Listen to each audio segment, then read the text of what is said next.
Hi everyone, welcome to pen paper TNPSC. இந்த வீடியோவில் 10th history unit 7 continuation பார்க்கலாம். The foundation of Indian national Congress, அதாவது இந்திய தேசிய காங்கிரஸ் நிறுவப்படுறதை பற்றி கொடுத்துருக்காங்க. ஸோ அதுக்கு முன்னாடி தேசியம் அப்படிங்கிறது எப்படி வளர்ந்துருக்கும் அப்படின்னு சொல்லிட்டு தேசியத்தின் எழுச்சி அப்படின்னு ஒரு டாபிக் பார்க்க போகிறோம்.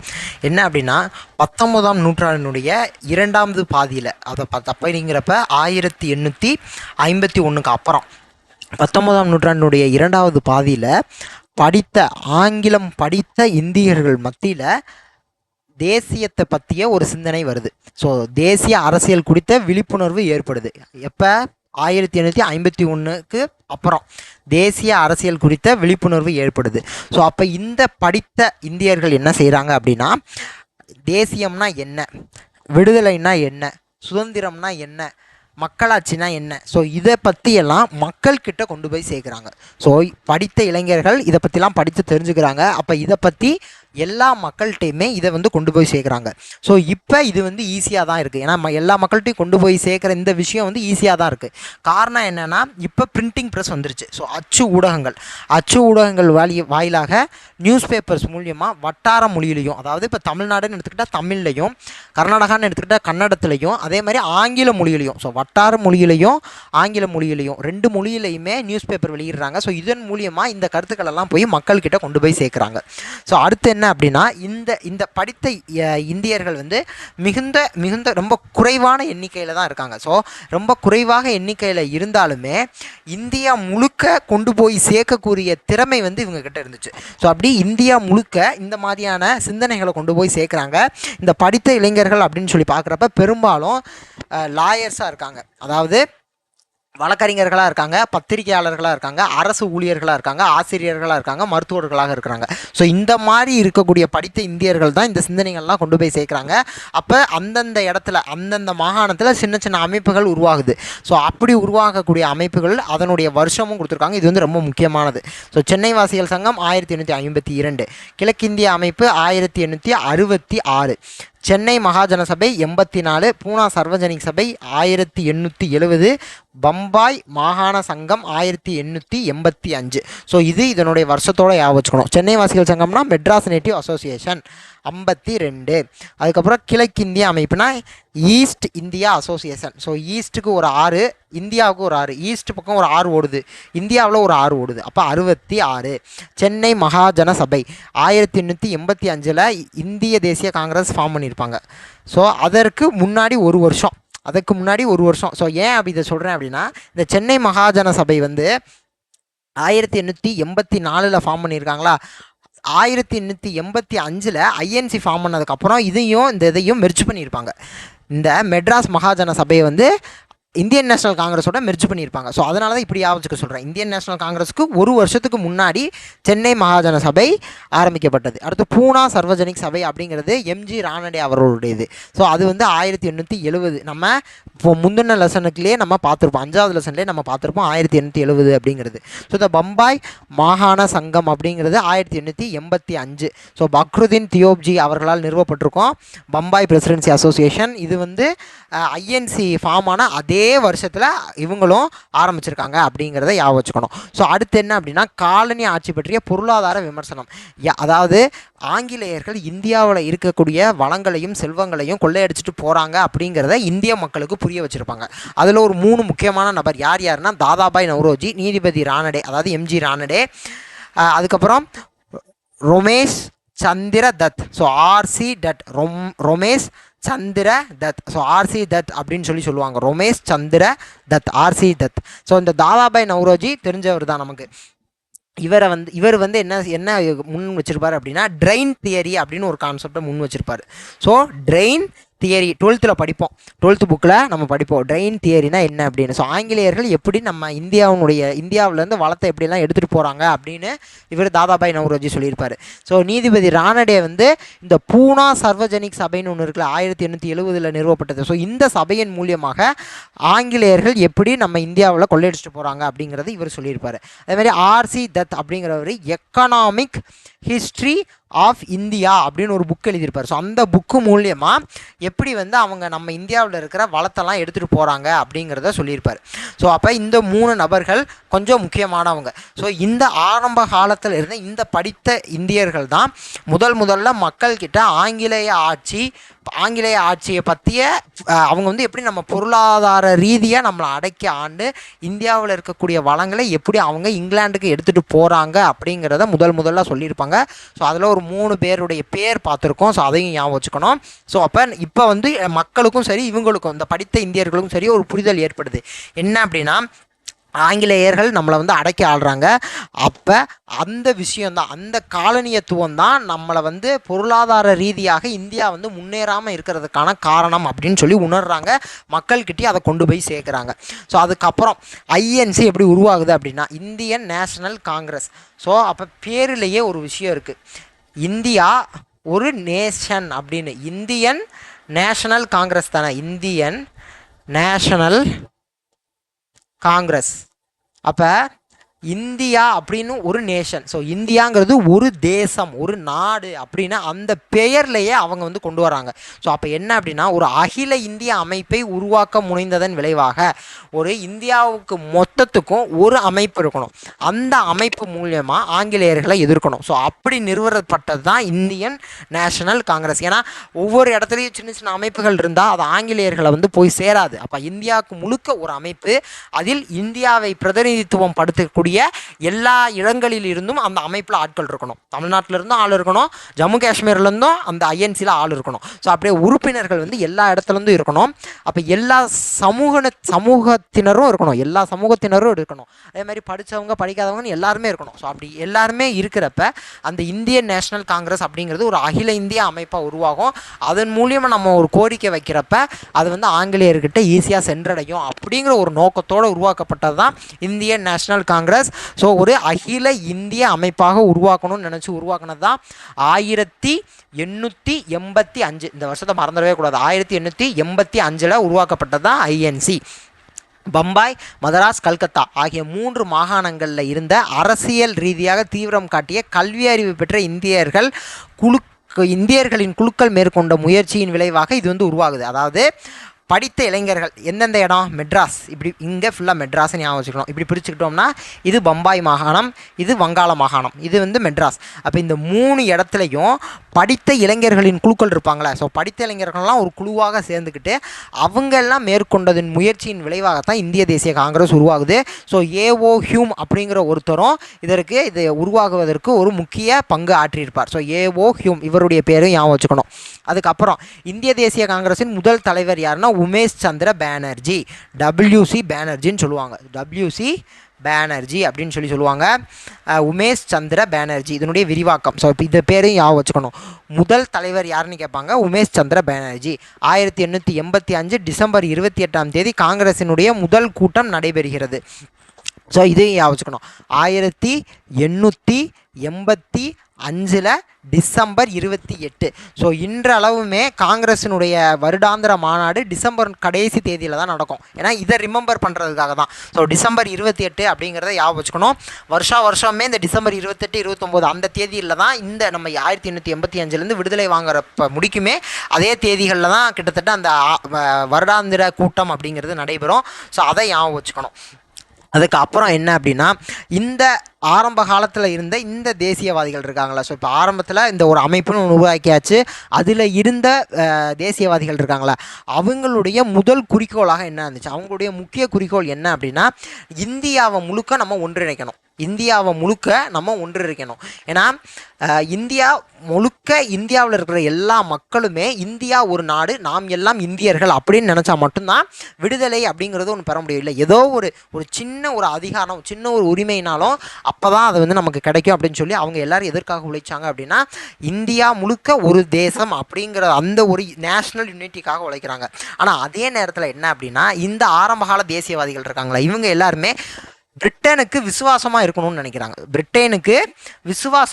தான் நினைக்கிறாங்க.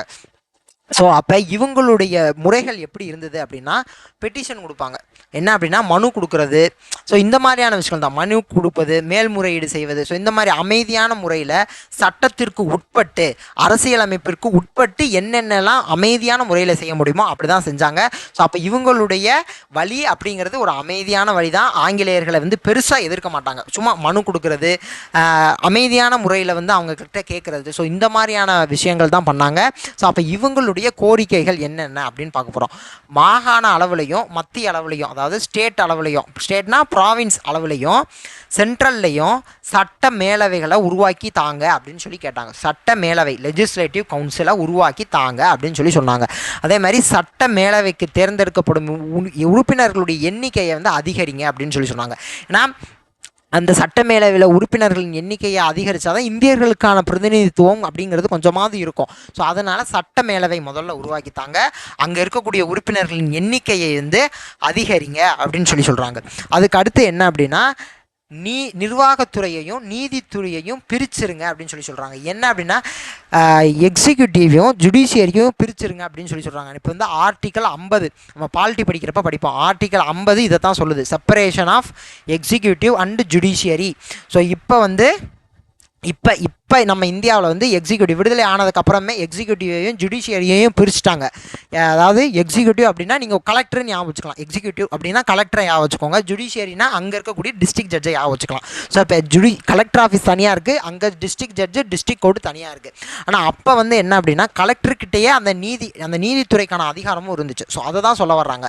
ஸோ அப்போ நிர்வாகத்துலேருந்து நீதித்துறையை பிரிக்கணும், ஏன்னா அப்போ தான் நிர்வாகத்துறையும் நீதித்துறையும் கரெக்டாக செயல்படும். இப்போ நிர்வாகத்துறையில் இருக்கிற ஒருத்தவர் வந்து ஜட்ஜாக இருக்கிறப்ப அவர் வந்து என்ன நினைப்பாரு அப்படின்னா, அப்போ இந்திய விடுதலைக்காக போராடுறவங்களை எல்லாத்தையுமே கண்டிப்பாக வந்து பனிஷ் தான் பண்ணுவார். அவங்க பக்கம் நியாயம் இருக்கா எதுவுமே பார்க்க மாட்டார்.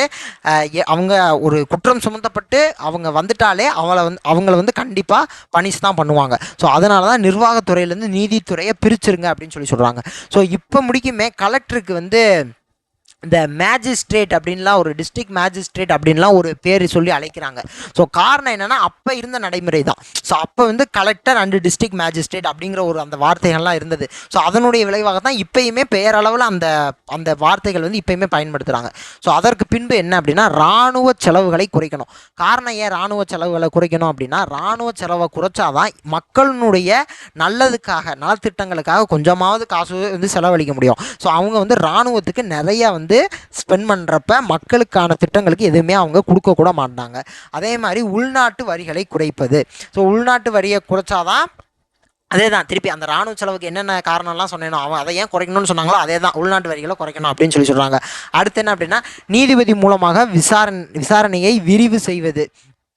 இதுவும் அதாவது தான். ஸோ அதாவது ட்ரையலை வந்து எக்ஸ்டெண்ட் பண்ணணும், எது மூலியமான நீதிபதி மூலியமாக வந்து எக்ஸ்டெண்ட் பண்ணணும் அப்படின்னு சொல்லி சொல்கிறாங்க. அதுக்கப்புறம் ஆட்சிப்பணி தேர்வுகளை வந்து இந்தியாவிலையும் இங்கிலாந்துலேயும் ஒரே நேரத்தில் நடத்துங்க. ஏன்னா இந்தியாவில் வந்து நீங்கள் நடத்த மாட்டேங்கிறீங்க, இங்கிலாண்டில் மட்டும்தான் நடத்துறீங்க. இந்தியாவில் வந்து ஒருத்தவர் வந்து ஆட்சிப்பணி தேர்வு எழுதணும் அப்படின்னா இங்கிலாந்துக்கு போக வேண்டியதாக இருக்குது. ஸோ அது வந்து எல்லாராலையும் முடியாத செயலாக ஒன்றாக இருக்கிறது. அதனால் நீங்கள் இந்தியாவிலையும் இங்கிலாந்துலேயும் ஒரே நேரத்தில் நடத்துங்கன்னு சொல்கிறாங்க. அதே மாதிரி காவல்துறையிலையும் சீர்திருத்தம் பண்ணுங்க அப்படின்னு சொல்லி சொல்கிறாங்க. ஸோ ஆட்சிப்பணி தேர்வு அப்படின்னா ஐஏஎஸ் அதுலேயும் சீர்திருத்தம் பண்ணுங்க, காவல் படையினா ஐபிஎஸ் அதுலேயும், சும்மா ஏன் வச்சுக்கிறதுக்காக சொல்கிறேன். ஸோ இந்த இதுலேயும் சீர்திருத்தம் பண்ணுங்கன்னு சொல்லி சொல்கிறாங்க. அதே மாதிரி வனச்சட்டத்தையும் மறுபரிசீலனை செய்யுங்க அப்படின்னா, இது வந்து ஃபாரஸ்ட்டு ஐஎஃப்ஓஎஸ்ன்னு ஞாபகம் வச்சுக்கலாம். ஸோ 3 மேஜர் சர்வீஸ், இன்றைக்கி இருக்கக்கூடிய 3 மேஜர் சர்வீஸையும் அன்னைக்கே சொல்கிறாங்க, இதிலலாம் கொஞ்சம் எங்களுக்காக திருத்தங்கள் பண்ணுங்கள், எங்கள் நலனுக்காக அதை கொஞ்சம் மாற்றுங்க அப்படின்னு சொல்லி சொல்கிறாங்க. ஏன் வனச்சட்டத்தெல்லாம் மாற்ற சொல்கிறாங்க அப்படின்னா, வனச்சட்டம் கொண்டு வந்ததுக்கப்புறம் வனத்தினுடைய உரிமை எல்லாமே ஆங்கிலேயர்களுடைய கைக்கு, அதாவது காடுன்னு ஒன்று இருந்துச்சுனாலே அது கவர்மெண்ட்டுக்கு தான் அப்படின்லாம் போய் மாறுச்சு. ஸோ அதனால் நிறைய பிரச்சனைகள்லாம் வந்திருக்கும். ஸோ அதே மாதிரி வனச்சட்டத்தின் மூலியமாக நிறையா இதுக்கு வந்து கவர்மெண்ட் வந்து உரிமம் கொண்டாடி இருக்கும். ஸோ அதனால் அங்கே இருக்கக்கூடிய மக்களுடைய வாழ்வாதாரம் பாதிக்கப்பட்டிருக்கும். ஸோ அதனால் சொல்கிறது தான் வனச்சட்டத்தை மறுபரிசீலனை செய்யுங்க அப்படின்னு சொல்லியிருப்பாங்க. அதே மாதிரி இந்திய தொழிலாளர்களின் மேம்பாடு மற்றும் முறையற்ற கட்டணங்கள் மற்றும் கலால் வரிகளை முடிவுக்கு கொண்டு வருவது. அதாவது இந்தியாவில் இருக்கக்கூடிய இண்டஸ்ட்ரி இருக்குல்ல, அந்த தொழிற்சாலைகளெல்லாம் மேம்பாடு பண்ணுங்கள், அதாவது கொஞ்சம் முன்னேற்றுங்க, அது ஒன்று. அதே மாதிரி தேவையற்ற அப்படின்னா ஒரு நியாயமே இருக்காது. ஒரு வரி போட்டிருப்பாங்க, அந்த வரியில் ஒரு நியாயமே இருக்காது. ஸோ ரொம்ப அதிகமாக வரி இருக்கும். ஒரு நியாயமே இருக்காது. ஸோ அந்த வரியெல்லாம் ஒரு முடிவுக்கு கொண்டு வாங்க, அந்த வரியெல்லாம் குறைங்க, அந்த வரியெல்லாம் நீக்குங்க அப்படின்லாம் சொல்லியிருப்பாங்க. ஸோ இதெல்லாம் இவங்க வைக்கக்கூடிய கோரிக்கைகளாக இருந்தது. அதுக்கப்புறம் தீவிர தேசியவாதம். ஸோ தீவிர தேசியவாதம் அப்படின்னா மிலிட்டன்ஸ் அப்படின்னு சொல்லுவாங்க. மிலிட்டன்ஸ் அப்படின்னு சொல்லுவாங்க, இல்லைனா எக்ஸ்ட்ரீமிஸ்ட் அப்படின்னு சொல்லுவாங்க. பேர்லேயே இருக்குது மிலிட்டன்ட் எக்ஸ்ட்ரீமிஸ்ட் அப்படின்னா இவங்க வந்து கொஞ்சம் தீவிரமாக எல்லாமே செயல்படுறவங்க. அதான் தீவிர தேசியவாதம். எல்லாமே இவங்க தீவிரமாக தான் பண்ணுவாங்க. அப்போ இவங்க முன்னாடி இருந்தாங்களே, ஸோ முன்னாடி இருந்தவங்க யார் அப்படின்னா, இப்போ முன்னாடி இவங்க கோரிக்கைகள்லாம் பார்த்தோம்ல, ஸோ இவங்கெல்லாம் மாடரேட்ஸ் அப்படின்னு சொல்லுவாங்க, மிதவாதிகள் அப்படின்னு சொல்லுவாங்க. மிதவாதிகள் அப்படின்னா ஆங்கிலேயர்களுக்கு கொஞ்சம் விசுவாசமாக இருப்பாங்க. அமைதியான முறையில் பெட்டிஷன் கொடுக்கறது, அப்பீல் போகிறது, இந்த மாதிரியான முறைகளில் தான் அவங்களுடைய கோரிக்கைகளை வைப்பாங்க. அதே மாதிரி எல்லாமே சட்டத்திற்கு உட்பட்டு தான் செய்வாங்க. ஆங்கிலேயர்களை நேரடியாக எதிர்க்க மாட்டாங்க. ஆனால் அவங்க தான் மிதவாதிகள். மிதமாக எல்லாமே செய்கிறது தான் மிதவாதிகள். அவங்க ஆரம்பத்தில் இந்தியன் நேஷனல் காங்கிரஸ் ஃபார்ம் பண்ணப்போ இருந்த ஆரம்பகால தேசியவாதிகள் எல்லாமே மிதவாதிகளாக தான் இருந்தாங்க. ஸோ அதற்கு பின்பு தான் இந்த தீவிர தேசியவாதம் அப்படின்னு ஒன்று தொடங்குது. என்ன அப்படின்னா, இந்த மாடரேட்ஸ் இருக்காங்களே, இந்த மிதவாதிகள் வந்து பெரிய அளவில் எந்த ஒரு மாற்றத்தையுமே கொண்டு வர முடியல. ஸோ சின்ன சின்ன சேஞ்சஸ் ஆங்கிலேயர்களை பண்ண வச்சுருப்பாங்க, அது ஓகே தான். பட் எதுவுமே பெரிய அளவில் மாற்றத்தை கொண்டு வந்திருக்க முடியாது. ஸோ அப்போ அதனால அதை விமர்சனம் பண்ணி ஒரு கும்பல் வந்து வர்றாங்க. ஸோ அவங்களும் தேசியவாதிகள் தான். ஆனால் இந்த மிதவாதிகளை வந்து விமர்சனம் பண்ணுறாங்க. நீங்கள் வந்து இத்தனை வருஷம் நீங்கள் கேட்டுகிட்டே இருக்கீங்க, ஆனால் உங்களால் எதுவுமே பண்ண முடியலை அப்படின்னு சொல்லி. ஸோ அப்போ வந்து நம்ம இங்கே ஒன்று புரிஞ்சுக்கணும், மிதவாதிகளும் தேசியவாதிகளும் ஆப்போசிட்டா அப்படின்னா கிடையாது. மிதவாதிகள் வேற, தேசியவாதிகள் வேற, அவங்க ரெண்டு பேரும் எதிர் துருவங்கள் அப்படின்னா அது கிடையாது. மிதவாதிகள் தேசியவாதிகள் எல்லாருமே வந்து மிதவாதிகளும் சரி, தீவிர தேசியவாதிகளும் சரி, ஸோ எல்லாருமே வந்து நாட்டினுடைய விடுதலைக்காக, நாட்டினுடைய நன்மைக்காக பாடுபட்டவங்க தான். அவங்களுடைய தன்மை வந்து என்ன அப்படின்னா, எல்லாத்தையுமே ஒரு பெட்டிஷன் மூலியமாக, ஒரு பிரேயர் மூலியமாக, எல்லாத்தையுமே அரசியலமைப்புக்கு உட்பட்டு, சட்டத்திற்கு உட்பட்டு அவங்க வந்து எல்லா முயற்சிகளையுமே மேற்கொள்வாங்க. ஆனால் இந்த தீவிர தேசியவாதிகள் அப்படிங்கிறவங்க அதை கொஞ்சம் மாற்றி ஆங்கிலேயர்களை எதிர்க்கணும், ஆங்கிலேய பொருள்களை எதிர்க்கணும், ஆங்கிலேயருடைய பள்ளி கல்லூரிகளை எதிர்க்கணும், ஆங்கிலேயர் நடத்தக்கூடிய அந்த கவர்மெண்ட்டையே எதிர்க்கணும். ஸோ அப்படி எதிர்க்கணும் அப்படின்னு சொல்கிறவங்க. அப்போ இதுக்கு அடுத்த ஒரு கும்பல் இருக்காங்க, அவங்க தான் டெரரிஸ்ட் அப்படின்னு சொல்கிறாங்க. டெரரிஸ்ட். ஸோ அப்போ இவங்க என்ன அப்படின்னா, இவங்க துப்பாக்கி எடுத்து சுடுவாங்க. அப்போ இந்த தீவிர தேசியவாதிகள் சுட மாட்டாங்களான்னா அவங்க சுட மாட்டாங்க. அவங்க வந்து அகிம்சையை கையில் எடுக்கலை. அவங்க வந்து தீவிரமாக நாங்கள் போராட போகிறோம். ஸோ அதுதான். நாங்கள் வந்து இந்த இனிமேல் மனு கொடுக்க போகிறதில்ல, இந்த மாதிரி எல்லாமே அரசியலமைப்புக்கு உட்பட்டு நாங்கள் செய்ய போகிறதில்ல. இப்போ வந்து நான் ஒரு ஆங்கிலேய பள்ளி, ஆங்கிலேய கல்லூரின்னு ஒன்று இருக்குது, அதை நான் எதிர்க்கிறேன் அப்படின்னா அது வந்து அரசியலமைப்புக்கு உட்பட்டதான கிடையாது. அப்போ இந்த மிலிட்டன்ஸ், இந்த தீவிர தேசியவாதிகள் அதை செய்வாங்க. நாங்கள் அந்த பள்ளி கல்லூரியை எதிர்க்கிறோம்ப்பா, அந்த பள்ளி கல்லூரியை நான் இனிமேல் போக மாட்டேன் அப்படின்னு சொல்லி எதிர்ப்பாங்க. ஆனால் இவங்க வந்து இந்த மிலிட்டன்ஸ், தீவிர தேசியவாதிகள் வந்து போய் கொலை செய்ய போகிறதில்ல, போய் யாரையும் கொல்ல போகிறதில்ல. ஆனால் அந்த டெரரிஸ்ட்னு அடுத்த ஒருத்தவங்கள படிப்போம். ஸோ அவங்க வந்து போய் கொல்லுவாங்க. ஸோ துப்பாக்கி எடுத்து கொண்டு போய் ஆங்கிலேயர்களை கொல்லுவாங்க. ஸோ அதை வந்து வச்சுக்கணும். அப்போ மிதவாதிகள், தீவிர தேசியவாதிகள் ரெண்டு பேருமே அகிம்சை முறையில் தான் போராடினாங்க. ஆனால் மிதவாதிகள் எல்லாமே அரசியலமைப்புக்கு உட்பட்டு செஞ்சாங்க. தீவிர தேசியவாதிகள் அதை இன்னும் கொஞ்சம் தீவிரமாக, இன்னும் ஒரு முனைப்போடு செய்கிறாங்க அப்படிங்கிறத மட்டும் இந்த இடத்துல நம்ம ஞாபகம் வச்சுக்கணும். ஸோ அப்போ இங்கே என்ன பண்ணுறாங்க அப்படின்னா, மனுக்கள் மற்றும் கோரிக்கைகளை கொடுப்பதை விட சுய உதவியில் அதிகம் கவனம் செலுத்தினர். அப்போ சுய உதவியில் யார் அதிகம் கவனம் செலுத்தினார் அப்படின்னா, தீவிர தேசியவாதிகள் சுய உதவியில் அதிகம் கவனம் செலுத்தினார் அப்படிங்கிறத ஞாபகம் வச்சுக்கணும். அப்போ இந்த தீவிர தேசியவாதிகள் எப்படி உருவாகிறாங்கன்னா, மிதவாதிகளால் பெரிய மாற்றங்கள் கொண்டு வர முடியல, அதனால் இவங்க உருவாக்குறாங்க. ஸோ அதற்கு பின்பு வங்க பிரிவினை. ஸோ வங்காளம் இருக்குது, பெங்காலை ரெண்டாக பிரிக்கிறாங்க. ஈஸ்ட் பெங்கால், வெஸ்ட் பெங்கால் அப்படின்னு சொல்லி ரெண்டாக பிரிக்கிறாங்க. ஈஸ்ட் பெங்காலோட கேபிட்டல் வந்து, அப்போ ஈஸ்ட் பெங்காலினுடைய கேபிட்டல் வந்து டாக்கா. இன்றைக்கி பங்களாதேஷனுடைய கேபிட்டலாக இருக்கக்கூடிய டாக்கா வெஸ்ட் பெங்காலினுடைய கேபிட்டல். இன்றைக்கி இருக்கிற நம்ம இந்தியாவில் இருக்கக்கூடிய பெங்காலுடைய கேபிட்டலாக இருக்கக்கூடிய கல்கத்தா. ஸோ அப்போ வங்காளத்தை ரெண்டாக பிரிக்கிறாங்க, ஈஸ்ட்டு வெஸ்ட்டுன்னு சொல்லி ரெண்டாக பிரிக்கிறாங்க. வெஸ்ட்டுக்கு கல்கத்தா, இங்கே வந்து டாக்கா. அதை வச்சுக்கணும். ஸோ அப்போ ஏன் இவங்க வந்து பிரிக்கிறாங்க? ஸோ இதை பிரித்தது வந்து லார்டு கர்சன். அப்போ ஏன் அவர் வந்து பிரிக்கிறாரு அப்படின்னா, வங்காளத்தில் தான் இந்த தேசியவாதம் அப்படிங்கிறது கொஞ்சம் தீவிரமாக இருக்குது. ஸோ அப்போ இந்த வங்காளத்தை ரெண்டாக பிரிக்கிறது மூலியமாக ஹிந்து முஸ்லீம் பிரிவினையை உண்டாக்கலாம். இது மொதல் விஷயம். ரெண்டாவது, பெங்காலி பீப்புளை லிங்குவிஸ்டிக் மைனாரிட்டியாக மாற்றலாம். அதாவது இந்த இடத்துல கொடுத்துருப்பாங்க என்ன அப்படின்னா, அவங்க அந்த பெங்காலி பேசக்கூடிய மக்களை வந்து வங்காளத்திலேயே அவங்கள வந்து ஒரு சிறுபான்மையினராக மாற்றலாம். ஸோ அப்போ ரெண்டு விஷயம், ஒன்று ஹிந்து முஸ்லீம் பிரிவினையை உண்டாக்கலாம், இன்னொன்று வங்காளம் பேசக்கூடிய மக்களை வந்து அவங்கள வந்து ஒரு சிறுபான்மையினராக மாற்றலாம். ஸோ இதன் மூலியமாக வங்காளத்தில் நடக்கக்கூடிய அந்த தேசியவாத செயல்களை வந்து நம்ம கட்டுப்படுத்தலாம் அப்படிங்கிற நோக்கத்தோடு தான் இந்த லார்டு கர்சன் அப்படிங்கிறவர் வந்து வங்காளத்தை ரெண்டாக பிரிக்கிறாரு. ஸோ அப்போ இன்னொரு விஷயம் செய்வார் என்ன அப்படின்னா, இந்த ஈஸ்ட் பெங்காலில் முஸ்லீம் மக்கள் தான் அதிகமாக இருக்கிற மாதிரி பிரிப்பாங்க. அப்போ ஈஸ்ட் பெங்காலில் போய் இவர் சொல்லுவார், நீங்கள் முகலாய ஆட்சியிலிருந்து நீங்கள் பார்க்கவே முடியாத, நீங்கள் அனுபவிக்காத ஒரு ஒற்றுமையை வந்து இனிமேல் நீங்கள் அனுபவிப்பீங்க அப்படின்னு சொல்கிறாரு. ஸோ இது வந்து சொல்கிறது மூலிமா என்ன பண்ணுறாரு அப்படின்னா, இந்து முஸ்லீமுக்கு இடையில் ஒரு பிரிவை உருவாக்கணும் அப்படின்னு நினைக்கிறாரு. என்ன காரணம் அப்படின்னா, இங்கே இருக்கக்கூடிய தேசியவாத செயல்களை ஒடுக்கணும். ஸோ அதுதான் காரணம். ஆனால் இப்போ இவர் பிரிக்கணும்னு நினச்சி இந்த பண்ண விஷயம் எல்லாரையும் ஒன்று சேர்க்குது. காரணம் இந்த வங்காள மொழி. அப்போ பெங்காலி லாங்குவேஜ் அப்படின்னு ஒரு விஷயத்தால் அங்கே இருக்கக்கூடிய மக்கள் எல்லாரும் வந்து ஒன்று சேர்றாங்க. அப்போ ஒன்று சேர்றதுக்கு முக்கியமான காரணமாக இருந்தது அங்கே இருக்கக்கூடிய நியூஸ் பேப்பர். ஸோ அப்போ நியூஸ் பேப்பர் மூலியமாக அந்த வந்து நம்ம எல்லாருமே வங்காள மக்கள் அப்படின்னு ஒரு உணர்வு அவங்களுக்கு ஏற்படுது. ஸோ அதனால் இந்த இப்படி பிரித்ததை எதிர்த்து போராட ஆரம்பிக்கிறாங்க. ஸோ 1903 லார்டு கர்சன் அறிவிச்சிருவார், நாங்கள் இப்படி வங்காளத்தை பிரிக்க போகிறோம் அப்படின்னு சொல்லி. அதற்கு பின்பே மாடரேட்ஸ், அதாவது இந்த மிதவாதிகள் பார்த்தோம்ல, அவங்க வந்து போராடுவாங்க, எதிர்ப்பு தெரிவிப்பாங்க. ஆனால் எந்த ஒரு மாற்றமுமே நிகழ்ந்திருக்காது. 1905 அக்டோபர் 16 அன்னைக்கு இதை செயல்படுத்தியிருப்பாங்க. இதை வந்து இந்த பிரிவினையை வந்து அமல்படுத்தியிருப்பாங்க. அப்போ இதை இம்ப்ளிமெண்ட் பண்ணதுக்கு அப்புறம் வந்து என்னாகும் அப்படின்னா, இந்த எக்ஸ்ட்ரீமிஸ்ட் அப்படின்னு சொல்லி பார்த்தோம்னா தீவிர தேசியவாதிகள், அவங்க வந்து ஒரு கோபமாயிருவாங்க. என்ன அப்படின்னா, மாடரேட்ஸ் இவ்வளவு நீங்கள் பண்ணியும் உங்களால் இப்படி வங்காளத்தை பிரிக்கிறத உங்களால் வந்து எந்த விதமான எதையுமே உங்களால் வந்து தடுத்து நிறுத்த முடியலை, எதையுமே உங்களால் மாற்ற முடியலை. அப்போ நீங்கள் இத்தனை காலம் யூஸ் பண்ண இந்த வழிமுறைகள் வந்து இனிமேல் பண்ணக்கூடாது அப்படின்னு சொல்லுவாங்க. ஸோ அதை வந்து இப்போ மிதவாதிகள் வந்து ஏற்றுக்குவாங்க. மிதவாதிகள் ஏற்றுக்கிட்டு அவங்களும் மாற்றி யோசிக்க ஆரம்பிப்பாங்க. ஸோ இனிமேல் நம்ம இந்த மாதிரி நம்ம போராடினோம்னா நமக்கு எந்த விதமான மாற்றமும் இருக்காது. ஸோ அதனால் இனிமேல் நம்ம வந்து நம்மளுடைய விஷயத்தெல்லாம் நம்ம இன்னும் கொஞ்சம் மாற்றிக்கணும் அப்படின்னு சொல்லி நினைப்பாங்க.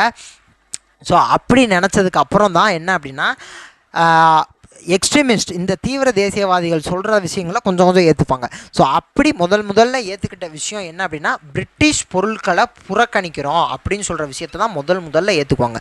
ஸோ பிரிட்டிஷ் பொருட்களை புறக்கணிக்கிறோம், இந்த பிரிவினையை எதிர்த்து நாங்கள் ஒரு இயக்கம் ஆரம்பிக்கிறோம், அதுக்காக நாங்கள் முதல் செய்யக்கூடிய விஷயம் பிரிட்டிஷ் பொருட்களை எல்லாத்தையுமே நாங்கள் புறக்கணிக்கிறோம் அப்படின்னு சொல்கிறாங்க. ஸோ இந்த பிரிவினையை எதிர்த்து, இந்த வங்க பிரிவினையை எதிர்த்து அவங்க ஆரம்பிக்கக்கூடிய இயக்கம் தான் சுதேசி இயக்கமாக தெரிகிறது. ஸோ சுதேசி இயக்கம் அப்படின்னு ஒன்று ஆரம்பிக்கிறாங்க. அதில் வந்து முதல்ல அவங்க என்ன பண்ணுறாங்க அப்படின்னா, ஆங்கில பொருள்களை எல்லாத்தையுமே, பிரிட்டிஷ் பொருள்களை எல்லாத்தையுமே புறக்கணிக்கிறாங்க. ஸோ அதுதான் ஒரு முக்கியமான விஷயம். ஸோ அதுக்கப்புறம் என்ன நடக்குது அப்படின்னா, இந்த சுதேசி இயக்கம் வந்து கொஞ்சம் ஃபேமஸ் ஆகுது, இந்தியா ஃபுல்லாக பரவுது, நல்ல ஒரு ரெஸ்பான்ஸ் கிடைக்குது. அப்போ இந்த மிதவாதிகள் தேசியவாதிகள் என்ன சொல்கிறாங்க, இந்த தேசியவாதிகள் என்ன சொல்கிறாங்க அப்படின்னா, நம்ம இந்த சுதேசி இயக்கத்தை யூஸ் பண்ணி இதை வந்து பெரிய மக்கள் போராட்டமாக மாற்றி நம்ம இந்த சுதந்திரத்துக்கான இந்த விஷயத்தை வந்து நம்ம அடுத்த கட்டத்துக்கு கொண்டு போவோம் அப்படின்னு சொல்கிறாங்க. ஆனால் இந்த மிதவாதிகள் என்ன சொல்கிறாங்க, இல்லை நம்ம அப்படியெல்லாம் பண்ணக்கூடாது, நம்ம ஆரம்பித்தது வங்க பிரிவினையை எதிர்த்து மட்டும்தான் ஆரம்பித்தோம்.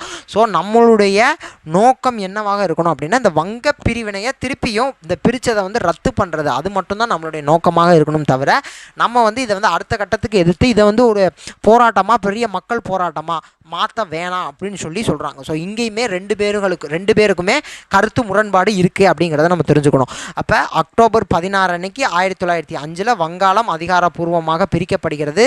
அந்த நாளை வந்து துக்க நாளாக அறிவிக்கிறாங்க. நிறைய பேர், ஆயிரக்கணக்கானவர்கள் கங்கை நதியில் வந்து நீராடிட்டு வந்தே மாதரம் பாடலை வந்து பாடியபடி கல்கத்தாவில் அணிவகுத்து சொல்கிறார்கள். அதாவது என்ன அப்படின்னா, ஒரு துக்க நாள், துக்க நாள் அப்படின்றனால புனித நதியில் நீராடிட்டு வந்தே மாதரம் சொல்லிட்டு அந்த கல்கத்தா ரோட்லலாம் எல்லாரும் ஒரு அணிவகுத்து போகிறாங்க அப்படின்னு ஞாபகம் வச்சுக்கணும். ஸோ அடுத்து என்ன அப்படின்னா இங்கே வந்து ரவீந்திரநாத் தாகூருடைய ஒரு ஸ்டேட்மெண்ட் முக்கியம். அக்டோபர் 16 அப்படிங்கிறத ரக்ஷாபந்தன் டேவாக கொண்டாடணும் அப்படின்னு சொல்லுவார். Rakshabandhan day of unity. நம்ம பிரித்தாலும் நம்ம ஒற்றுமையாக தான் இருக்கிறோம் அப்படிங்கிறத இது பண்ணுறதுக்காக ரக்ஷாபந்தன் டேவாக கொண்டாடணும் அப்படின்னு சொல்லியிருப்பார். என்ன அப்படின்னா அக்டோபர் 16 அப்போ அவங்க பிரித்த நாள் அன்றைக்கி அந்த வருஷம் ரக்ஷாபந்தன் டேவும் அந்த தேதி எல்லாமே ஒன்றா வரும். ஸோ அதனால் இவர் சொல்லியிருப்பார். அப்போ இது இப்படி கேள்வி ஏனிங்கன்னு கேட்டிருக்காங்க. ரக்ஷாபந்தன் டேவாக இந்த வங்க பிரிவினை பிரித்த நாளை வந்து யார் கொண்டாடணும் அப்படின்னு சொன்னாங்க அப்படின்னா ரவீந்திரநாத் தாகூர் சொன்னார் அப்படிங்கிறத மட்டும் இந்த இடத்துல ஒரு பாயிண்ட்டை ஞாபகம் வச்சுக்கணும். ஸோ அதற்கப்புறம் வங்காளத்தில் புறக்கணிப்பும் சுதேசி இயக்கமும் என்ன அப்படின்னா இப்போ ஆங்கில பொருள்களை பூரா பாய்காட் பண்ணுறோம், ஆங்கில பொருள்களை பூரா புறக்கணிக்கிறோம். அப்போ நமக்கான பொருள்கள் வேணும்ல, அப்போ சுதேசி இயக்கம் தோன்றுது. நமக்கான இயக்கம் அப்படிங்கிறது சுதேசி இயக்கம். இப்போ சுதேசி இயக்கத்தில் என்ன செய்கிறாங்க அப்படின்னா நமக்கு தேவையான பொருள்களை நாமளே உற்பத்தி செஞ்சுக்கணும். ஏன்னா ஆங்கில பொருள்கள் இனி கிடையாது. அப்போ ஆங்கில பொருள்களை புறக்கணிக்கிறோம் அப்படின்னா நமக்கு தேவையான பொருளை நாமளே உற்பத்தி செஞ்சுக்கணும். அப்போ தான் இந்தியா வந்து எல்லா விதத்துலேயும் செல்ஃப் சஃபிஷியண்ட்டாக ஆக முடியும். தற்சார்பு அப்படின்னு சொல்கிறாங்களே, தற்சார்பு அடைய முடியும். ஸோ எல்லா விஷயத்துலையுமே ஒரு பொருளை வந்து நம்ம ஒரு பொருளுக்காக நம்ம அடுத்தவங்களை டிபெண்ட் பண்ணக்கூடாது, நம்மளே தற்சார்பு அடையணும் அப்படிங்கிற நோக்கத்தோடு ஆரம்பிக்கப்பட்டது தான் இந்த சுதேசி இயக்கம். ஏன்னா ஆங்கில பொருள்களை புறக்கணிக்கிறோம், அப்போ நமக்கு பொருள் வேணும்ல, அப்போ நம்மளே அதை உற்பத்தி பண்ணிக்குவோம். ஸோ அவ்வளோதான் கான்செப்ட். அப்போ இந்த இதில் ஒரு 4 முக்கிய போக்குகள் இருக்குது. இந்த சுதேசி இயக்கத்தில் ஒரு 4 முக்கியமான விஷயம் என்ன அப்படின்னா மிதவாத போக்கு. நான் ஏற்கனவே சொன்ன மாதிரி மாடரேட்ஸ் மிதவாதிகள் போக்கு, அதுக்கப்புறம் தீவிர தேசியவாதம்னா எக்ஸ்ட்ரீமிஸ்ட், அடுத்து புரட்சிகர தேசியவாதம்னா டெரரிஸ்ட். இவங்க 3 பேரை பற்றி பார்க்கணும். அதுக்கப்புறம் ஆக்கப்பூர்வ சுதேசி அப்படின்னா என்ன, கன்ஸ்ட்ரக்டிவ் சுதேசி அப்படின்னா என்ன அப்படின்னு பார்க்குறோம். ஸோ ஃபஸ்ட்டு இந்த ஆக்கப்பூர்வ சுதேசி அப்படின்னா என்னன்னு கொடுத்துருப்பாங்க. ஸோ என்ன அப்படின்னா அந்த சுதேசி இயக்கத்தில் ஒரு 4 போக்கு இருக்குது, அது என்னன்னு சொல்லியிருக்காங்க. அவ்வளோதான். இப்போ ஆக்கப்பூர்வ சுதேசி அப்படின்னா என்னன்னு சொல்லியிருக்காங்க. ஆக்கப்பூர்வ திட்டங்கள் அனைத்தும் பெரும்பாலும் சுய உதவியையே வலியுறுத்தியன. செல்ஃப் ஹெல்ப் அப்படிங்கிற ஒரு வார்த்தை வரணும். கன்ஸ்ட்ரக்டிவ் ப்ரோக்ராம் ஆக்கப்பூர்வ சுதேசி, கன்ஸ்ட்ரக்டிவ் சுதேசி அப்படின்னா என்ன வார்த்தை வரணும், செல்ஃப் ஹெல்ப் சுய உதவி அப்படிங்கிற வார்த்தை வரணும். அதாவது நாம் இனிமேல் ஆங்கிலேயர்களுடைய பொருள்களை வந்து புறக்கணிக்கிறோம், ஆங்கிலேய ஆட்சியின் கட்டுப்பாட்டில் சிக்காமல் சுதந்திரமாக செயல்படக்கூடிய உள்ளாட்சி அமைப்புகளை மாற்றாக உருவாக்குவது குறித்து அது கவனம் செலுத்தியது. அதாவது ஆங்கிலேயர் கட்டுப்பாட்டில் இருந்த அந்த ஆட்சியில் நம்ம இருக்காமல் நமக்குன்னு ஒரு லோக்கல் கவர்மெண்ட், ஒரு லோக்கல் செல்ஃப் கவர்மெண்ட், உள்ளாட்சி அமைப்புகளை வந்து ஆங்கிலேய கவர்மெண்ட்டுக்கு மாறாக நம்மளே உருவாக்கிக்கணும் அப்படின்னு நினைக்கிறாங்க. ஸோ அப்போ கன்ஸ்ட்ரக்டிவ் சுதேசி அப்படின்னா என்னன்னா எல்லாமே வந்து ஃபஸ்ட்டு வார்த்தை செல்ஃப் ஹெல்ப் அப்படிங்கிற வார்த்தையை யாவச்சுக்கணும், சுய உதவி.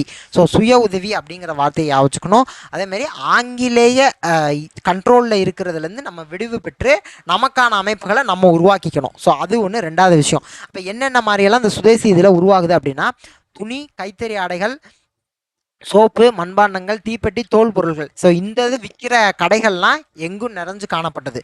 ஸோ இதில் தான் சொல்லுவாங்க என்ன அப்படின்னா எல்லா இடத்துலையும் சோப்பு, மெழுகுவத்தி இது பண்ண இடத்துல தயாரிச்சுக்கிட்டு இருந்த இடத்துலையும் வஉசி அவர்கள் வந்து கப்பல் விட்டுருப்பாரு அப்படின்னு ஒரு ஸ்டேட்மெண்ட் வரும்ல. ஸோ நம்ம கேள்விப்பட்டிருப்போம் இந்தியாவினுடைய மற்ற பகுதியெல்லாம் சுதேசி அப்படின்னு சொல்லிட்டு நம்ம பொருள் நம்ம நாட்டிலே நம்ம உற்பத்தி பண்ணிக்கணும், நம்ம வந்து சுய உதவி தான் அப்படின்னு சொல்லி இது பண்ணுறப்ப எல்லாரும் சின்ன சின்ன விஷயங்கள் தான் பண்ணியிருப்பாங்க.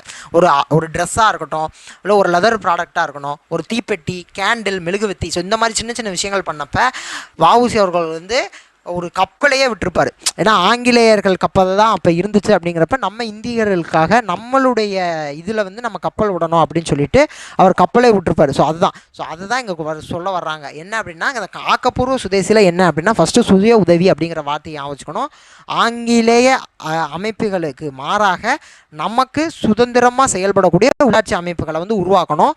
2வது இதில் என்னென்னலாம் வந்துச்சு அப்படின்னா இந்த சோப்பு, ஷாம்பு, இந்த துணி, மெழுகுவத்தி, மண்பாண்டம், தோல் பொருள் இந்த மாதிரி விற்கிற கடைகள்லாம் நிறையா டெவலப் ஆச்சு அப்படின்னு சொல்கிறாங்க.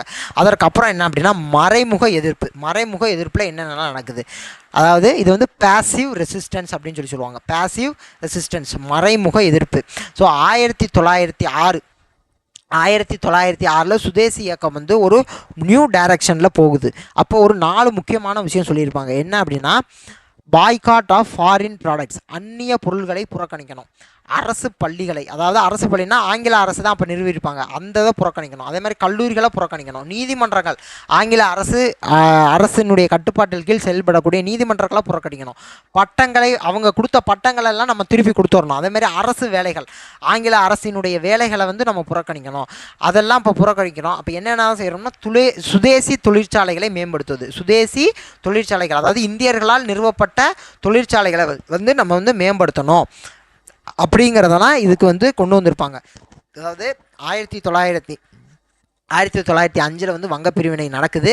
அதற்கு பின்பு அதனை வங்கப்பிரிவினை எதிர்த்து நடத்தக்கூடிய இயக்கம் சுதேசி இயக்கம். அதில் என்னென்னலாம் பண்ணாங்க அப்படின்னா அதை தான் சொல்ல வர்றாங்க, ஒன்று ஒன்றா சொல்கிறாங்க. என்னென்ன பண்ணாங்கன்னா அப்படின்னா நம்ம தேவைக்கு நம்மளே எல்லாமே பண்ணிக்கணும் அப்படின்னு சொல்லிட்டு நமக்கு தேவையான பொருள்களை நம்மளே உற்பத்தி செய்ய ஆரம்பித்தோம். ஆங்கிலேயர்களை வந்து எதிர்த்தோம், ஆங்கிலேய பொருள்களை எடுத்தோம், ஆங்கிலேயர் நடத்தக்கூடிய பள்ளி கல்லூரி நீதிமன்றம் எல்லாத்தையுமே எதிர்த்தோம் அப்படிங்கிறத சொல்ல வர்றாங்க. அடுத்து தீவிர தேசியவாதம். ஸோ இங்கே 4 பார்த்தோம்ல, இதில் இந்த தீவிர தேசியவாதத்தை பற்றி பார்க்க போகிறோம். இந்த தீவிர தேசியவாதம் அப்படின்னா லால் பால் பால் இந்த 3 பேரை ஞாபகம் வச்சுக்கணும். லால் அப்படின்னா லாலா லஜ்பத் ராய் பஞ்சாப், லாலா லஜ்பத் ராய் பஞ்சாப். பால்னா பால கங்காதர் திலக் மகாராஷ்டிரா. பால் அப்படின்னா பிபின் சந்திரபால் பெங்கால் வங்காளம். ஸோ இந்த 3 இடம் இப்படி இருக்குது. பஞ்சாப்பு இப்படி இந்த ஸோ இந்த ஏரியா பஞ்சாப்பு, அதுக்கப்புறம் மகாராஷ்டிரா, பெங்கால். ஸோ இந்த 3 ஏரியாவில் இருந்த 3 முக்கிய தலைவர்கள் தான் இந்த தீவிர தேசியவாதத்தை வந்து முன்னெடுத்து வழி நடத்தி கொண்டு போகிறாங்க. ஸோ இந்த 3 இடமும் மிக முக்கியமான இடமாக கருதப்பட்டன. ஸோ அதான் லால் பால் பால் அப்படின்னு சொல்லி இந்த 3 பேரோட இதை வந்து குறிப்பாங்க. ஸோ லால் பால் பாலுக்கு என்ன விரிவாக்கம்னு சொல்லியிருக்கேன். அவங்க எந்த ஊரில் வந்து அதை வந்து பரப்புகிறாங்க, எந்தெந்த ஊரில் வந்து அதை வந்து முன்னெடுத்து கொண்டு போகிறாங்க அப்படிங்கிறதையும் பார்த்துருக்கோம். ஸோ தென்னிந்தியாவை பொறுத்த முடிக்கும் வ.உ. சிதம்பரனார் வந்து சுதேசி கப்பல் நிறுவனத்தை தொடங்கியதன் மூலியமாக சுதேசி இயக்கம் வந்து இங்கே தென்னிந்தியாவில் ஒரு மிக முக்கிய விஷயமாக இங்கே வந்து பேசப்படுகிறது சுதேசி இயக்கம். ஸோ அடுத்து என்ன பார்க்க போகிறோம் அப்படின்னா சுயராஜ்யம் அல்லது அரசியல் சுதந்திரம், பொலிட்டிக்கல் இண்டிபெண்டன்ஸ் அல்லது ஸ்வராஜ். சுயராஜ்யம் அப்படிங்கிறது என்னென்னா தன்னாட்சி அடைவதையே தீவிரவாத தன்மை கொண்ட தலைவர்களின் பொது குறிக்கோள்களில் ஒன்றாக இருந்தன. அதாவது ஸ்வராஜ் அல்லது செல்ஃப் ரூல், தன்னாட்சி, நாங்களே எங்களை ஆட்சி பண்ணிக்கிறோம். சுயராஜ்யம் எங்களுக்கான ராஜ்யம், எங்களுடைய சுயமான ராஜ்யம். அதே ஸ்வராஜ் அப்படின்னா நாங்களே எங்களை ஆட்சி பண்ணிக்கிறோம் அப்படிங்கிறது. இது வந்து இந்த தீவிர தேசியவாதிகளினுடைய பொது குறிக்கோளாக ஒன்றாக இருந்துச்சு. ஒரு காமனான ஆப்ஜெக்டிவ், தீவிர தேசியவாதிகளோட காமனான ஆப்ஜெக்டிவில் ஒன்று என்னவா இருந்துச்சு அப்படின்னா இந்த ஸ்வராஜ் அப்படிங்கிற விஷயம் இருந்துச்சு. ஸோ ஸ்வராஜ் அப்படிங்கிறது முதல்ல கொண்டு வர்றவங்க இந்த தீவிர தேசியவாதிகள் தான். மிதவாதிகள் வந்து இதை பற்றி பெருசாக பேசியிருக்க மாட்டாங்க. இந்த தீவிர தேசியவாதிகள் அப்படிங்கிறவங்க தான் முதல்ல ஸ்வராஜ் அப்படிங்கிறத கொண்டு வந்திருப்பாங்க. இந்த சுதேசி இயக்கத்தின் மூலியமாக ஸ்வராஜை வந்து கொண்டு வந்துடணும் அப்படின்னு சொல்லி அந்த அவங்களுடைய ஒரு குறிக்கோளாக இருந்திருக்கும். ஆனால் இந்த ஸ்வராஜ் அப்படிங்கிறது அதனுடைய பொருளை வச்சு பார்க்குறப்ப ஒவ்வொரு தலைவரும் ஒவ்வொரு மாதிரி பேசியிருப்பாங்க. ஸோ ஒருத்தவர் வந்து நம்ம ஆங்கிலேயர் ஆட்சியிலேருந்து கம்ப்ளீட்டாக விடுதலை பெற்றணும் அப்படிங்கிற மாதிரி பேசியிருப்பார். ஒருத்தவர் வந்து என்ன சொல்லியிருப்பார் அப்படின்னா நமக்கு வந்து நம்மளுடைய ஆட்சியை நம்ம நடத்திக்கணும், ஆனால் ஆங்கிலேயர்கிட்ட ஆங்கிலேயருக்கும் நமக்கும் ஒரு சின்ன கனெக்ஷன் இருக்கணும் அப்படிங்கிற மாதிரி சொல்லியிருப்பாங்க. ஸோ ஒவ்வொருத்தவங்களும் ஒவ்வொரு மாதிரி இந்த ஸ்வராஜ் அப்படிங்கிறத சொல்லியிருப்பாங்க. அதுதான் சொல்லியிருக்காங்க ஸ்வராஜ்யம் என்ற வார்த்தையின் பொருளில் தலைவர்கள் வேறுபட்டனர் அப்படிங்கிற ஸ்டேட்மெண்ட் இருக்குது. அதுக்கப்புறம் திலகர் சொன்ன ஒரே ஒரு விஷயம் மட்டும் இங்கே கொடுத்துருப்பாங்க. சுயராஜ்யம் என்பது முழுமையான தன்னாட்சி மற்றும் அந்நிய ஆட்சியில் இருந்து முழுமையான விடுதலை பெறுவதாக இருந்தது. அப்போ திலகர் சொன்ன இந்த ஸ்டேட்மெண்ட்டை யாவச்சுக்கணும். ஸோ இதை கொடுத்துட்டு இது யார் சொன்னதுன்னு கேட்பாங்க. திலகர் சொன்னது. ஸோ 12th புக்லேயும் இதே மாதிரியான ஒரு ஸ்டேட்மெண்ட் இருக்கும், அதையும் ஞாபகம் வச்சுக்கணும். ஸோ இதுக்கும் கொஞ்சம் ஒரு சின்ன சேஞ்ச் இருக்கும். ஸோ அதை கொஞ்சம் கவனமாக நோட் பண்ணிக்கிட்டோம் அப்படின்னா நம்ம ரெண்டுமே திலகர் சொன்ன ஸ்டேட்மெண்ட் அப்படிங்கிறத நம்ம ஞாபகம் வச்சுக்கலாம். அதற்கப்புறம் தன்னாட்சி இயக்கம், ஹோம் ரூல் மூமெண்ட் 1916 18 முடிக்கும், கிட்டத்தட்ட 19 முடிக்குமே நடந்திருக்கும். 19 முடிக்குமே நடந்திருக்கும். ஸோ அதை பற்றி பார்க்க போகிறோம். இந்த ஹோம் ரூல் மூமெண்ட் ஆரம்பித்தது யார்? 2 பேர். ஒன்று அன்னி பெசன்ட் அம்மையார், இன்னொன்று பாலகங்காதர் திலக். அப்போ ஆரம்பித்தது யாருன்னா அன்னி பெசன்ட் அம்மையார், பாலகங்காதர் திலக். அப்போ முதல்ல அனௌன்ஸ் பண்ணது யாருன்னா அன்னி பெசன்ட் அம்மையார் தான் அனௌன்ஸ் பண்ணியிருப்பாங்க. ஆனால் முதல்ல தொடங்கினது யாருன்னா பாலகங்காதர் திலக் தான் தொடங்கியிருப்பார். அதாவது ஏப்ரல் மாதமே தொடங்கியிருப்பார். 1916 ஏப்ரல் மாதம் தொடங்கியிருப்பாங்க. இவங்க வந்து செப்டம்பர் மாதம் 1916 தொடங்கியிருப்பாங்க. அப்போ முதல்ல நான் தொடங்க போகிறேன்னு அனௌன்ஸ் பண்ணது அன்னி பெசன்ட் அம்மையார். ஆனால் முதலில் தொடங்கியது யாருன்னா திலகர். ஸோ 2 அமைப்பு 2 பேருமே இந்த ஹோம் ரூல் மூவ்மெண்ட் தான். ஸோ அப்போ 2 பேர் யா வச்சுக்கணும். அதற்கு அடுத்து என்ன அப்படின்னா நம்ம இந்த இந்த சுதேசி மூமெண்ட் பார்த்தோம்ல, இந்த 1905 பெங்காலை பிரிக்கிறாங்க. 1911 திருப்பி வந்து அந்த பார்ட்டிஷன் ஆஃப் பெங்காலை கேன்சல் பண்ணிடுவாங்க. அதை கேன்சல் பண்ணி திருப்பி பெங்காலை வந்து ஒன்றா மாற்றிடுவாங்க. அதே நேரத்தில் வங்காளத்தில் இருந்து, அதாவது கல்கத்தாவில் இருந்து அவங்களுடைய பிரிட்டிஷ் இந்தியாவோட கேபிட்டல் டெல்லிக்கும் மாற்றிருப்பாங்க 1911. இதற்கு பின்பு என்ன அப்படின்னா, இதுக்கு நடுவுலேயே ஒரு சம்பவம் நடந்திருக்கும். 1907 சூரத்தில் நடைபெற்ற காங்கிரஸ் மாநாட்டில் மிதவாதிகளும் தீவிர தேசியவாதிகளும் ரெண்டாக பிரிஞ்சிருப்பாங்க. ஸோ அதை சூரத் ஸ்பிளிட் அப்படின்னு சொல்லுவாங்க. சூரத் பிளவு 1907 வந்து ரெண்டாக பிரிஞ்சிருப்பாங்க. ஸோ இதுவும் நடந்திருக்கும். அப்போ வந்து என்ன அப்படின்னு பார்த்தோம்னா, 1907 அப்புறமே இந்த விடுதலைக்கான இந்த சுதேசி மூமெண்ட் வந்து கொஞ்சம் அதனுடைய தாக்கம் வந்து கம்மியாக இருக்கும். ஏன்னா ரெண்டாக பிரிஞ்சுட்டாங்களா. ஸோ ரெண்டாக பிரிஞ்சதுக்கப்புறம் அதனுடைய தாக்கம் அப்படிங்கிறது கொஞ்சம் கம்மியாக இருக்கும். ஸோ அதனால தான் இங்கே ஒரு வார்த்தை கொடுத்துருப்பாங்க. ஸோ 1916 இவங்க 2 பேரும் இந்த தன்னாட்சி இயக்கம் கொண்டு வந்தது மூலியமாக இந்திய தேசிய இயக்கம் புத்துயிரூட்டப்பட்டு தீவிரப்படுத்தப்பட்டது. இப்போ 1907 வந்து இந்திய தேசிய இயக்கம்ங்கிறது கொஞ்சம் நலிவடைஞ்சு தான் காணப்பட்டிருக்கும். ஆனால் இந்த 1916 ஹோம் ரூல் மூவ்மெண்ட் வந்ததுக்கப்புறம் இது வந்து இந்திய தேசிய இயக்கம் மீண்டும் புத்துயிர் பெற்றது அப்படின்னு சொல்கிறாங்க. அதுக்கப்புறம் என்ன பார்க்க போகிறோம் அப்படின்னா, இந்த 1916 இந்த ஹோம் ரூல் மூவ்மெண்ட், இந்த தன்னாட்சி இயக்கம் தோன்றுறதுக்கு என்ன காரணம், அதனுடைய பேக்ரவுண்ட் என்ன இருந்துச்சு அப்படின்னா, அப்போ தான் ஃபஸ்ட்டு வேர்ல்டு வார் நடந்துகிட்டு இருக்கு.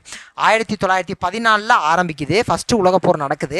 இப்போ ஃபஸ்ட்டு உலகப்போரில் வந்து பிரிட்டன் வந்து ஜெர்மனியை எதிர்த்து போர் தொடுக்கிறாங்க. அப்போ அவங்களுக்கு உதவி தேவைப்படுது. அப்போ இந்தியர்களை வந்து கேட்குறாங்க, இந்தியாவில் இருந்த மிதவாதிகள் வந்து தங்களுடைய உதவியை வந்து நாங்கள் இந்தியா வந்து உங்களுக்கு வந்து துணை நிற்கும் அப்படின்னு சொல்கிறாங்க. ஆனால் அதுக்கு நீங்கள் பதிலுக்கு என்ன அவங்க எதிர்பார்த்தாங்க, அந்த மிதவாதிகள் என்ன எதிர்பார்த்தாங்கன்னா, பிரிட்டிஷ் கவர்மெண்ட் இந்தியாவுக்கு தன்னாட்சியை வந்து கொடுத்துரும் அப்படின்னு சொல்லி தான் எதிர்பார்த்துருப்பாங்க. ஆனால் அவங்க வந்து அந்த கொடுக்குற மனப்பான்களே இருந்திருக்க மாட்டாங்க. இந்தியாவிலேருந்து உதவியை வாங்கியிருப்பாங்களே தவிர தன்னாட்சி கொடுக்கணும் அப்படின்னு சொல்லி எந்த ஒரு இதுலேயே இருக்க மாட்டாங்க. இப்போ இந்த 1915-16 காலகட்டத்தில் பிரிட்டிஷ் வந்து கொஞ்சம் நெருக்கடியில் இருக்கும். ஸோ அப்போ இந்த தன்னாட்சி இயக்கத்தை வந்து அவங்க இந்தியர்கள் வந்து முன்னெடுத்து கொண்டு போகிறாங்க. காரணம் என்ன அப்படின்னா, பிரிட்டிஷுக்கு இன்னும் உதவி தேவைப்படுது. பிரிட்டிஷ் கவர்மெண்ட் ஒரு சிக்கலான இடத்துல இருக்காங்க. அப்போ இந்த இடத்துல நம்ம ப்ரெஷர் பண்ணோம் அப்படின்னா நம்மளுக்கு தன்னாட்சி கொடுத்துருவாங்க அப்படிங்கிற ஒரு முனைப்பில் தான் தன்னாட்சி இயக்கமானது இந்த 1916 வந்து ஆரம்பிக்கப்பட்டிருக்கும். ஸோ இதுதான் பின்னணி. என்ன அப்படின்னா இதுதான் பின்னணி. அதற்கு அப்புறம் என்ன அப்படி பார்க்க போகிறோம் அப்படின்னா, தன்னாட்சி இயக்கத்தினுடைய குறிக்கோள் என்ன அப்படின்னு பார்க்க போகிறோம். தன்னாட்சி இயக்கத்தினுடைய குறிக்கோள் என்ன அப்படின்னா, அரசியலமைப்பு வழிகளை பயன்படுத்தி பிரிட்டிஷ் பேரரசிற்குள் தன்னாட்சி அடைவது. அதாவது இது இந்தியா, இது இந்தியான்னு இருக்குன்னு வச்சுக்குவோம். இங்கே பிரிட்டன் இருக்குது. இப்போ இந்த பிரிட்டனுக்கு கீழே தான் இந்தியா இப்பயும் இருக்க போகுது. ஆனால் இந்தியா எல்லா விஷயத்துலையுமே அவங்க சுதந்திரமாக முடிவெடுத்துக்கலாம். ஸோ இந்தியா தன்னாட்சியாக தனித்து செயல்படலாம். ஆனால் ஆங்கிலேயர்களுக்கு இப்போயும் கீழே தான் இருக்காங்க. ஸோ அதை மட்டும் நம்ம ஞாபகம் வச்சுக்கணும். அதாவது டொமினியன் அந்தஸ்து அப்படின்னு சொல்லுவாங்க. டொமினியன் அந்தஸ்து அப்படின்னா தன்னாட்சி பகுதி என்ற தகுதியை அடைவது. ஸோ அதுதான். ஸோ இந்த கான்செப்ட் தன்னாட்சினா என்ன, தன்னாட்சி அடைக்க போகிறோம். தன்னாட்சி அப்படின்னா என்ன, இப்போயே பிரிட்டனுக்கு கீழே தான், ஆனால் எங்களுடைய ஆட்சியை நாங்கள் நடத்திக்குவோம். ஸோ அவ்வளோதான், அது மட்டும் பார்க்க போகிறோம். ஸோ அடுத்து ஆஸ்திரேலியா, கனடா, தென்னாப்பிரிக்கா, நியூசிலாந்து இவங்களுக்கெல்லாம் பின்னாடி இந்த தன்னாட்சி முறை வந்து அறிமுகப்படுத்தப்பட்டது. ஸோ அவங்களுக்குலாம் இந்த தன்னாட்சி கொடுத்துருப்பாங்க அப்படிங்கிறத மட்டும் சொல்கிறாங்க. ஸோ எந்தெந்த நாடுகள் அப்படிங்கிறத ஞாபகம் வச்சுக்கணும். ஸோ அதே மாதிரி வன்முறை இல்லாத அரசியல் சாசன முறைகளை கையாள்வது. ஸோ இது வந்து ஒரு வன்முறை இல்லாத ஒரு அகிம்சை முறையில் நடத்தக்கூடிய ஒரு போராட்டம் தான். ஸோ அப்போ 1916 அன்னி பெசன்ட் அம்மையார், திலகர் வந்து இந்த தன்னாட்சி இயக்கத்தை வந்து தொடங்குறாங்க. ஸோ என்ன பின்னணியில் தொடங்கினாங்க அப்படின்னா, இந்த முதல் உலகப்போர் நடக்குது, அதெல்லாம் நம்ம பார்த்தோம். என்ன குறிக்கோள் அப்படின்னா தன்னாட்சி அடைவது, டொமினியன் அந்தஸ்து, வன்முறை இல்லாமல் அமைதியான முறையில் பெறுறது தான். ஸோ அதுக்கப்புறம் 1916 லக்னோ ஒப்பந்தம் நடக்குது. என்ன அப்படின்னா, தன்னாட்சி இயக்கமும் அதனை எடுத்து மிதவாதிகளும் தீவிர தேசியவாதிகளும் இணைக்கிறாங்க. அதாவது ஹோம் ரூல் மூமெண்ட்டு தன்னாட்சி இயக்கம் 1916 நடக்குது. அதே சமயத்தில் இந்த மாடரேட்ஸும் எக்ஸ்ட்ரீமிஸ்ட்ஸும் மிதவாதிகளும் தீவிர தேசியவாதிகளும் ஒன்று சேர்றாங்க. ஸோ இப்போ ஒன்று சேர்றாங்க. இந்த லக்னோ ஒப்பந்தத்தின் மூலியமாக அது வந்து கன்ஃபார்ம் பண்ணி 2 பேரும் ஒன்று சேர்றாங்க. ஸோ இப்போ வந்து ஃபஸ்ட்டு வந்து இந்த மிதவாதிகளும் தீவிர தேசியவாதிகளும் தனித்தனியாக இருந்தப்போ காங்கிரஸ்குள்ளேயே ஒரு பிளவு ஏற்பட்டதுனால ஹிந்து முஸ்லீம் பிரச்சனை இன்னும் பெருசாக மாறிடுச்சு. அப்போ ஏனிக்கனே காங்கிரஸில் பிரச்சனை அப்படின்னா காங்கிரஸ் போய் முஸ்லீம் லீக்கு கிட்ட வந்து பேச முடியாது. அப்போ அதனாலேயே ஹிந்து முஸ்லீமுக்கு நடுவில் ஒரு சுமூகமான உறவு முறை இல்லாமல் இருந்துச்சு. ஆனால் இப்போ என்ன ஆயிடுச்சு, தன்னாட்சி இயக்கம் வந்து தோன்றிடுச்சு. அதே நேரத்தில் மாடரேட்ஸும் எக்ஸ்ட்ரீமிஸ்டும் மிதவாதிகளும் தீவிர தேசியவாதிகளும் ஒன்று சேர்ந்துட்டாங்க. இப்போ வந்து போய் முஸ்லீம் லீக் கிட்ட பேசுகிறாங்க. என்ன அப்படின்னா, நாங்கள் வந்து முஸ்லீம்களுக்கு தேவையான அந்த செப்பரேட் எலக்டோரேட் அப்படின்னு ஒரு விஷயம் இருக்குது. தனித்தொகுதி வழங்கும் திட்டத்தை நாங்கள் ஒத்துக்கிறோம். ஆனால் நீங்கள் வந்து அதுக்கு பதிலாக என்ன பண்ணணும் அப்படின்னா, அதுக்கு பதிலாக என்ன பண்ணணும் அப்படின்னா, எங்களுடைய இந்த சுயராஜ்ய கொள்கைகளை எங்களுடைய இந்த தன்னாட்சி இயக்கத்தை வந்து நீங்கள் ஏற்றுக்கோங்க அப்படின்னு சொல்லி காங்கிரஸ் வந்து முஸ்லீம் லீக் கிட்ட வச்சுருக்கோம். ஸோ அதனால தான் 1916 இந்த லக்னோ ஒப்பந்தத்தின் போது இது வந்து இந்த இதை வந்து டிசைட் பண்ணிவிட்டு அதற்கு பின்பு காங்கிரஸ் கட்சியும் முஸ்லீம் லீக்கும் இந்தியாவில் விரைவில் தன்னாட்சி வேண்டும் என்பதே ஏற்றுக்கொண்டது. ரெண்டு பேரும் சேர்ந்து நாங்கள் செல்ஃப் கவர்மெண்ட் வந்து இங்கே வந்து நீ அமைச்சு தரணும் அப்படிங்கிறத அந்த ஒரு குறிக்கோளை வச்சு பயணம் செஞ்சுருப்பாங்க. ஸோ அதற்கு இதை பண்ணுறதுக்காக என்ன செஞ்சிச்சு அப்படின்னா, காங்கிரஸ் அவங்களுடைய செப்பரேட் எலக்ட்ரோரேட் தனித்தொகுதி வழங்கும் திட்டத்தை காங்கிரஸ் ஏற்றுக்குச்சு அப்படிங்கிறத மட்டும் யோசிச்சுக்கணும். ஸோ அப்போ முஸ்லீம் லீக்கும் காங்கிரஸும் எப்போ வந்து ஒன்றிணைகிறாங்க அப்படின்னா, இந்த லக்னோ ஒப்பந்தத்தின் மூலியமாக ஒன்றிணைகிறாங்க. அதே மாதிரி எக்ஸ்ட்ரீமிஸ்ட்டும் தீவிர தேசியவாதிகளும் மிதவாதிகளும் எப்போ ஒன்றிணைகிறாங்க, இந்த லக்னோ ஒப்பந்தத்தின் மூலியமாக ஒன்றிணைகிறாங்க. ஸோ இதெல்லாம் முக்கியமான பாயிண்ட்டு. அப்போ லக்னோ ஒப்பந்தம் நடக்குது 1916. அதற்கு பின்பு என்ன ஆகும் அப்படின்னா, 1918 அன்னி பெசன்ட் அம்மையாரை ஜெயிலில் பிடிச்சி போடுறாங்க. காரணம் என்ன அப்படின்னா, இந்த தன்னாட்சி இயக்கமானது ரொம்ப ஃபேமஸாக இருக்கும். அப்போ அதை வந்து ஆங்கிலேயர்கள் கட்டுப்படுத்தணும்னு நினைக்கிறாங்க. அதனால் அன்னி பெசன்ட் அம்மையாரை ஜெயிலில் பிடிச்சி போடுறாங்க. அதற்கு பின்பு வேலண்டைன் சிரோல் அப்படின்னு ஒரு ஆத்தர் இருக்கார். அவர் எழுதிய இந்தியன் அன்ரெஸ்ட்னு ஒரு புக் இருக்குது, இந்தியன் அன்ரெஸ்ட். அதை எதிர்த்து திலகர் வந்து என்ன செஞ்சுருப்பாருன்னா, ஒரு கேஸ் போட்டிருப்பார். திலகர் வந்து இந்த புக்கில் வந்து தவறான விஷயங்கள் இருக்குது அப்படின்னு சொல்லி கேஸ் போட்டிருப்பாரு. அப்போ திலகர் வந்து இங்கிலாந்துக்கு அந்த கேஸை நடத்துறதுக்காக இங்கிலாந்து போகிற மாதிரி இருக்கும். அப்போ ஏனிக்கனே இவங்க ஜெயிலில் போயிடுறாங்க, இவர் வந்து இங்கிலாந்துக்கு போயிட்டார். இப்போ இந்த நேரத்தில் தான் அப்போ வந்து ஆங்கிலேயர்கள் என்ன அறிவிக்கிறாங்க அப்படின்னா, இனிமேல் இந்தியாவில் தன்னாட்சி வழங்கக்கூடியதுக்கான முயற்சிகளை நாங்கள் மேற்கொள்வோம் அப்படின்னு சொல்லிடுவாங்க. அப்போ அன்னி பெசன்ட் அம்மையார் அதை வந்து ஏற்றுக்குவாங்க. தன்னாட்சி வழங்குறதுக்கான முயற்சிகளை மேற்கொள்வோம் அப்படின்னு சொன்னோடனே அன்னி பெசன்ட் அம்மையார் ஏற்றுக்குவாங்க. அதனால் அவங்க ஜெயிலேருந்து ரிலீஸ் பண்ணுவாங்க. அவங்களுடைய இந்த தன்னாட்சி இயக்கம், இந்த ஹோம் ரூல் மூவ்மெண்ட்டை கொஞ்சம் கொஞ்சமாக குறைச்சிருவாங்க. ஏன்னா அவங்க தான் வழங்குறேங்கிறதுக்கு உறுதி அளிச்சிருக்காங்களா, கொஞ்சம் கொஞ்சமாக கொடுத்துட்றேன்னு தானே சொல்லியிருக்காங்க அப்படின்னு சொல்லிட்டு அன்னி பெசன்ட் அம்மையார் அவர்கள் வந்து அதை வந்து தன்னாட்சி இயக்கத்தை வந்து திருப்பி இது பண்ணிடுவாங்க. அதே நேரத்தில் திலகர் இங்கிலாந்து போனதுனால அவருடைய தன்னாட்சி இயக்கமும் கொஞ்சம் கொஞ்சமாக அதனுடைய வந்து வீரியம் வந்து குறைஞ்சிருக்கும். ஸோ இப்படி தன்னாட்சி இயக்கம் முடிவு பெறுகிறது. ஆனால் அவங்க தன்னாட்சி இயக்கம் கொடுத்தாங்க அப்படின்னா கொடுக்கவே இல்லை, ஆங்கிலேயர்கள் கொடுக்கல. அதற்கு பதிலாக 1919 மான்டேக் செம்ஸ்ஃபோர்ட் சீர்திருத்தம் வந்திருக்கும். ஸோ அந்த இதுலேயும் தன்னாட்சி எதுவுமே அறிவிக்கலை.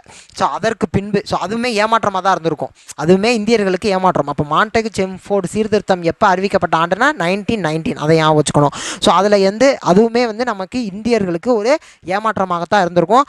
அதற்கு பின்னாடி ரவுலட் ஆக்ட்னு ஒன்று வர அறிமுகப்படுத்தியிருப்பாங்க. அது வந்து இன்னையும் நம்ம இந்தியர்களை வந்து ரொம்ப வந்து என்ன அப்படின்னா, விசாரணை இல்லாமல் ஈஸியாக கைது பண்ணுறது மூலியமாக, விசாரணை இல்லாமல் ஈஸியாக கைது பண்ணிடலாம் அந்த ரவுலட் சட்டத்தின் மூலியமாக. அதே நேரத்தில் ஒரு வாரண்ட் இல்லாமல் ஈஸியாக கைது பண்ணிடலாம். பெருசாக விசாரிக்காமல் அவங்கள வந்து 2-3 மாதத்துக்கு ஜெயிலில் போட்டு வைக்கலாம். ஸோ இந்த மாதிரியான அமைப்புகளெல்லாம் கொண்டு ரவுலட் சட்டம் அப்படின்னு சொல்லி ஒன்று அறிமுகப்படுத்தியிருக்கோம். இது வந்து கருப்பு சட்டம், பிளாக் ஆக்ட் அப்படின்னே சொல்லுவாங்க. ஸோ 1919 மான்டேக் செம்ஸ்ஃபோர்ட் சீர்திருத்தம் மூலியமாகவும் இந்தியாவுக்கு பெருசாக எதுவும் கிடைக்கல. ஸோ அதுவும் நமக்கு ஏமாற்றம். அதற்கு பின்பு ரவுலட் சட்டமும் கொண்டு வந்திருப்பாங்க அதே 1919 தான். ஸோ அதுவும் இந்தியர்களுக்கு பெரும் எதிர்ப்பாக தான் இருந்துச்சு. ஸோ நிறையா நெகட்டிவாக தான் இருந்துச்சு இந்தியர்களுக்கு. ஸோ இதோட இந்த லெசனை வந்து முடிச்சிருப்பாங்க. என்ன அப்படின்னா, ஐஎன்சி எப்படி ஃபார்ம் ஆகுது, அதற்கு முன்னாடி எந்த மாதிரியான சூழல் இருந்தது, மிதவாதிகள்னால் யார், அவங்க என்ன முறைகளை கையாண்டாங்க, அவங்களுடைய கோரிக்கைகள் என்ன, அதுக்கப்புறம் தீவிர தேசியவாதிகள் யார், வங்காள பிரிவு எப்படி நடந்துச்சு, அதை எதிர்த்து சுதேசி இயக்கமானது எப்படி நடந்தது, சுதேசி இயக்கத்தில் என்னென்னலாம் இந்த தேசியவாதிகள் பண்ணாங்க, அதற்கப்புறம் நம்ம சூரட் ஸ்பிளிட்டு, மிதவாதிகளும் தேசியவாதிகளும் பிரிஞ்சிடுறாங்க. அதுக்கப்புறம் 1916 ஹோம் ரூல் மூவ்மெண்ட் நடக்குது. அதற்கு பின்பு 1916 லக்னோ ஒப்பந்தம் நடக்குது. லக்னோ ஒப்பந்தத்தில் மிதவாதிகளும் தேசியவாதிகளும் சேர்றாங்க, ஹிந்துஸும் முஸ்லீம்ஸும் சேர்றாங்க, காங்கிரஸும் முஸ்லீம் லீக்கும் சேருது. இதற்கு பின்பு அன்னிபெசன்ட் அம்மையார் ஜெயிலுக்கு போகிறாங்க. அவங்க ஆங்கிலேயர்கள் வந்து நாங்கள் கொஞ்சம் கொஞ்சமாக கொண்டு வர்றோம்னு சொல்கிறத நம்பி அன்னிபெசன்ட் அம்மையார் தன்னாட்சி இயக்கத்தை வாபஸ் பெற்றுக்கிறாங்க. திலகர் வந்து இங்கிலாந்துக்கு கேஸ் நடத்த போயிடுறாரு. அதனால் தன்னாட்சி இயக்கம் கொஞ்சம் கொஞ்சமாக குறைஞ்சிருது. அதற்கு பின்பு 1919 மான்டேக் சேம்ஃபோர்ட் ரீஃபார்ம்ஸ்லேயும் பெருசாக நமக்கு எந்த ஒரு நல்ல விஷயமும் நடக்கலை, அதுலேயும் தன்னாட்சி இயக்கம் அறிவிக்கலை. அதற்கு பின்னாடி நமக்கு ரவுலட் சட்டம் வேறு அறிமுகப்படுத்துகிறாங்க. ரவுலட் சட்டம் இன்னும் இந்தியர்களுக்கு ஒரு பாதகமாக தான் இருக்குது. ஸோ அதுக்கப்புறம் என்ன பார்க்க போகிறோம்னா புக் பேக் கொஷின் பார்த்துடலாம். ஸோ டக்குன்னு ஆன்சர் மட்டும் சொல்லிடுறேன். என்ன அப்படின்னா 1818 கிழக்கு வங்காளத்தில் ஹாஜி ஷரியத்துல்லா எந்த இயக்கத்தை தொடங்கினார் அப்படின்னா ஃபராசி மூமெண்ட்டை தொடங்கியிருப்பார், ஃபராசி இயக்கம். அதுக்கப்புறம் நிலம் கடவுளுக்கு சொந்தம், இது யாருடைய ஸ்டேட்மெண்ட் அப்படின்னா டூடு மியானுடைய ஸ்டேட்மெண்ட். அதற்கு பின்னாடி நிரந்தர குடியிருப்பு, பெர்மனண்ட் செட்டில்மெண்ட் அப்படிங்கிற வார்த்தை வந்துச்சுனாலே சாந்தலர்கள் நம்ம போட்டு போய்கிட்டே இருக்கலாம். அதற்கு பின்னாடி கீழ்கான் போரில் தீவிர தேசியவாதி யார்? கீழ்கான் பேரில் சரி ரைட். கீழக்கு இந்த 4 பேரில் யார் தீவிர தேசியவாதின்னு கேட்குறாங்க. யார் தீவிர தேசியவாதி? பிபின் சந்திரபால். ஏன்னா பாலு லாலு 3 பேரை பார்த்துருக்கோம். அதுக்கப்புறம் 5வது கொஸ்டின், வங்க பிரிவினை எந்த நாளில் நடைமுறைக்கு வந்தது? 16 அக்டோபர் 1905. அதற்கப்புறம் சோட்டா நாக்பூர் குத்தகை சட்டம். சோட்டா நாக்பூர் குத்தகை சட்டம் அப்படின்னாலே முண்டா கிளர்ச்சி. அடுத்த கொஸ்டின், 1916 ஏப்ரலில் யார் தொடங்கினாங்க? திலகர் தொடங்கியிருப்பாரு. அடுத்து நீல் தர்பன் நாடகத்தை யார் எழுதினாங்க? Dinabandhu Mitra. fill in the blanks. என்னன்னா மன்னராட்சிக்கும் நிலசுவான்தாரர்களுக்கும் எதிரான டேஸ் இயக்கம் 1827 வாக்கில் தொடங்கப்பட்டது. அதாவது மன்னராட்சிக்கும், ஸோ ஆக்சுவலாக anti imperial anti landlord moment, anti imperial anti landlord, நிலப்பிரபுகளுக்கும் மன்னராட்சிக்கும் எதிராக ஞாபகம் வச்சுக்கோங்க. ஸோ இது இந்த நிலவான்தாரர்கள்னா இந்த நிலப்பிரபுகளுக்கும் மன்னராட்சிக்கும் எதிராக யாருக்கு அப்படின்னா வாஹாபி இயக்கமானது தொடங்கப்பட்டிருக்கும். வாஹாபி இயக்கம் 1827. அடுத்து சோட்டா நாக்பூர் பகுதியில் நடந்த மிகப்பெரிய பழங்குடியினர் கிளர்ச்சி கோல் கிளர்ச்சி. சோட்டா நாக்பூர் சட்டம் நிறைவேற்றப்பட்ட ஆண்டு 1908. சோட்டா நாக்பூர் சட்டம் நிறைவேற்றப்பட்ட ஆண்டு 1908. அடுத்து உமேஷ் சந்திர பானர்ஜி இந்திய தேசிய காங்கிரசின் தலைவராக தேர்ந்தெடுக்கப்பட்ட ஆண்டு 1885. அடுத்து மிர் ஜாஃபர், அடுத்து சரியான குற்றை தேர்வு செய்யவும். மிர் ஜாஃபரிடம் இருந்து 2,25,00,000 ரூபாயை வாங்கிய கிழக்கிந்திய கம்பெனி அவங்களுடைய தொழிற்புரட்சிக்கு யூஸ் பண்ணிக்கிட்டாங்களா? ஆமாம், கரெக்டு. அதுக்கப்புறம் 1831-32 அரசு அதிகாரிகள் மற்றும் கடன் கொடுப்போருக்கு எதிராக கிளர்ச்சியை கோல் மக்கள் ஒருங்கிணைத்தனர். அதுவும் கரெக்டு. 1855 ஆண்டில் சாந்தலர் கிளர்ச்சி சிந்து கனோ ஆகிய 2 சாந்தலர் சகோதரர் களமேற்றனர். இதுவும் கரெக்டு. ஸோ இந்த இடத்துல ஒன்று ஞாபகம் வச்சுக்கணும். ஸோ சிந்து மற்றும் கனு 2 பேர், ஸோ 2 பேரும் சிந்து மர்மு மற்றும் கனு மர்மு 2 பேரும் சாந்தல் கிளர்ச்சியை வந்து முன்னெடுத்திருக்காங்களா? இன்றைக்கு இருக்கக்கூடிய பிரசிடென்ட்டான திரௌபதி மர்மு, ஸோ இவங்களும் இந்த சாந்தல் இனத்தை சேர்ந்தவங்க தான். ஸோ இது ஒரு சின்ன கரண்ட் அஃபேர்ஸ், ஸோ பழைய விஷயம் தான், இருந்தாலும் ஞாபகம் வச்சுக்கலாம். ஏன்னா சாந்தல்னு நம்ம படிக்கிறோம்ல, ஸோ அதனால் இந்த திரௌபதி முர்முவும் சாந்தல் இனத்தை சேர்ந்தவர்கள். ஸோ அதை மட்டும் கொஞ்சம் ஞாபகம் வச்சுக்கணும். அதுக்கப்புறம் 1879 சாந்தலர் வசம் இந்த பகுதியை ஒழுங்குமுறைப்படுத்துவதற்கு ஒரு சட்டம் இல்லை. 1855 தான் அந்த சட்டம் ஏற்றுனாங்க. ஸோ அதனால் ஃபஸ்ட்டு 3 ஸ்டேட்மெண்ட் கரெக்டு, 4வது ஸ்டேட்மெண்ட்டு தப்பு. 1, 2, 3 சரியானவை. அடுத்த கொஸ்டின், காலனிய ஆட்சி பற்றி பொருளாதார விமர்சனத்தை செய்தது ஆரம்பகால இந்திய தேசியவாதிகள் மிக முக்கிய பங்களிப்புகளில் ஒன்றாகும். கரெக்டு. இந்தியாவில் வறுமை அதிகரிக்க சமய ரீதியான சுரண்டல் கிடையாது, பொருளாதார ரீதியான சுரண்டல். ஸோ எக்கனாமிக் எக்ஸ்ப்ளாய்டேஷன் தான் காரணம். ஸோ அப்போ செகண்ட் ஸ்டேட்மெண்ட் தப்பு. அடுத்து சுயராஜ்யம் அல்லது தன்னாட்சியை எட்டுவதே மித தேசியவாதியே காங்கிரஸ் தலைவர்கள் குறிக்கோள். தப்பு. இது வந்து தீவிர தேசிய எக்ஸ்ட்ரீமிஸ்டோட அப்ஜெக்டிவாக தான் இருந்துச்சே தவிர மாடரேட்ஸோட அப்ஜெக்டிவாக இல்லை, தீவிர தேசியவாதிகளோட அப்ஜெக்டாக தான் இருந்துச்சு. ஸோ அப்போ தேர்ட் ஸ்டேட்மெண்ட்டும் தப்பு. ஃபோர்த் ஸ்டேட்மெண்ட், வங்காளத்தின் ஆதிக்கத்தை குறைப்பதையும் தேசியவாத இயக்கத்தை வலுவிழக்கச் செய்வதையும் குறிக்கோளாக கொண்டு வங்க பிரிவினை நடந்தது. ஸோ இது கரெக்டு. அப்போ ஃபஸ்ட்டு ஸ்டேட்மெண்ட்டும் ஃபோர்த்து ஸ்டேட்மெண்ட்டும் கரெக்டு, செகண்டும் தேர்டும் தப்பு. அடுத்த கொஸ்டின், அசஸ் அண்ட் ரீசன் கூற்று காரணம். இந்திய வரலாற்றில் முதன்முறையாக காலனி ஆட்சியின் கீழ் அரசு வனங்களின் மீது நேரடி தனியுரிமையை கோரியது. கரெக்டு. இண்டிகோ விவசாயம் செய்யுமாறு விவசாயிகளை நிர்பந்திக்க தொழில் செய்வோர் மிரட்டல் மற்றும் வன்முறையை கையாண்டனர். ஸோ இதுவும் கரெக்டு. ஸோ அப்போ ரெண்டுமே கரெக்டு. ஆனால் இதற்கான காரணம், கூற்றுக்கான காரணம் தான் இதுவா அப்படின்னா இல்லை. என்ன அப்படின்னா, இந்திய வரலாற்றில் முதல்ல கவர்மெண்ட் வந்து வனங்கள் அரசு கட்டுப்பாட்டில் தான் இனிமேல் வந்து ஃபாரஸ்ட் எல்லாமே இருக்குது அப்படின்னு சொல்லி அவங்கள வந்து எடுத்துக்கிட்டாங்க. ஸோ அது கரெக்டு. அதே மாதிரி அங்கே இருக்கக்கூடிய தொழில் செய்வோர் எல்லாருமே இண்டிகோ விவசாயம் செய்யுமாறு நிர்பந்திச்சாங்க விவசாயிகளை. ஸோ அதுவும் கரெக்டு.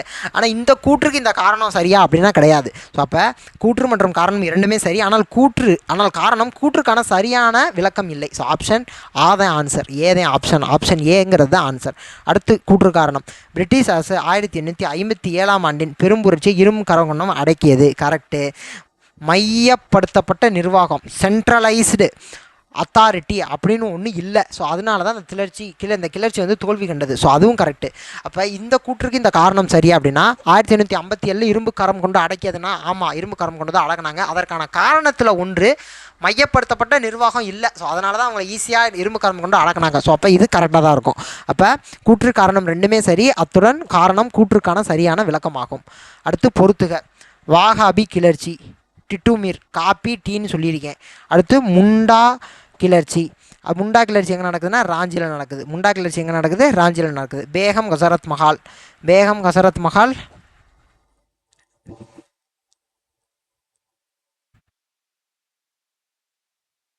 ஸோ பேகம் ஹசரத் மஹால் வந்து லக்னோ. ஸோ வாகாபி கிளர்ச்சி டிட்டுமீர், அதுக்கப்புறம் முண்டா கிளர்ச்சி வந்து ராஞ்சி, பேகம் ஹசரத் மஹால் லக்னோவில் தலைமை ஏற்று அந்த 1857 பெரும்புரட்சி அப்போ அவங்க தலைமை ஏற்றிருப்பாங்க லக்னோ ஏரியாவுக்கு. அதுக்கப்புறம் நானா சாஹிப், பெஷ்வா 2ஆம் பாஜிராவ். ஸோ இது 4th ஆப்ஷன். ஸோ வாகாபி கிளர்ச்சினா டிட்டுமீர், முண்டா கிளர்ச்சிக்கு ராஞ்சி, பேகம் ஹசரத் மஹால் லக்னோ, அடுத்து நானா சாஹிப், பேஷ்வா 2ஆம் பாஜிராவ். ஸோ அவ்வளோதான். ஸோ லெசன் முடிஞ்சிருச்சு. Thank you to all. தேங்க்யூ.